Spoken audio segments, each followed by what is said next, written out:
एक जगह हम कथा कहने गए, केवल एक श्रोता बैठा, केवल एक श्रोता। हमने कहा अकेले बैठे हो, क्या कथा सुनाएं? 10-20 लोग होते अच्छा लगता। श्रोता बोला महाराज आप तो सुनाओ। हमने कहा भैया समझने का प्रयास करो, अकेले हो क्या कथा सुनाए, न तुम्हारा सुनने में मन लगेगा न मेरा बोलने।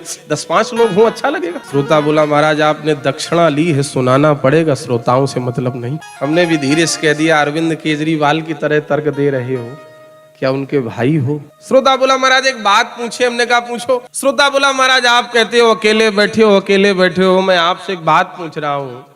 मान लो किसी व्यक्ति के पास 100 घोड़े हों, 99 घोड़े कहीं चले गए हों, अनुपस्थित हों, तो वो व्यक्ति क्या 99 घोड़ों की गैर हाजिरी में एक घोड़े को घास नहीं डालेगा? आप कह रहे हो अकेले हो, अकेले हो। अब उसका तर्क इतना जबरदस्त था कि मुझे कथा कहनी पड़ी। मैंने भी जब बोलना शुरू किया 2-2.5 घंटे तक लगातार नेत्र बंद करके बोलता रहा। श्रोता बेचारा कथा में सराबोर तो नहीं हुआ, बोर हो गया, अकेले बैठा बैठा। जब मैंने कथा विराम की, हमने कहा कहो कैसी रही कथा?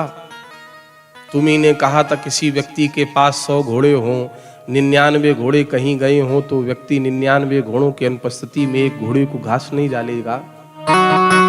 खोपड़ी खुजाते हुए श्रोता बोला महाराज वो तो ठीक है, लेकिन इसका मतलब ये भी नहीं कि 99 घोड़ों की घास एक ही घोड़े के सामने डाल दी जाए। इसलिए जहां जरूरत समझे थोड़ा बोलते रहा करें।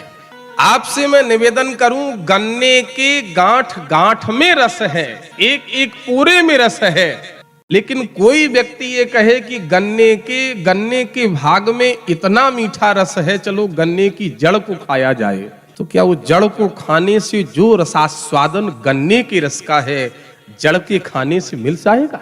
आम के वृक्ष के फल में रस है। बहुत ध्यान देना, ये मैं उदाहरण दे रहा हूं। एक आम के वृक्ष के फल में रस है, लेकिन कोई व्यक्ति जड़ खा के आम की दांत तोड़ दे तो जो फल में रस है क्या जड़ में मिल जाएगा?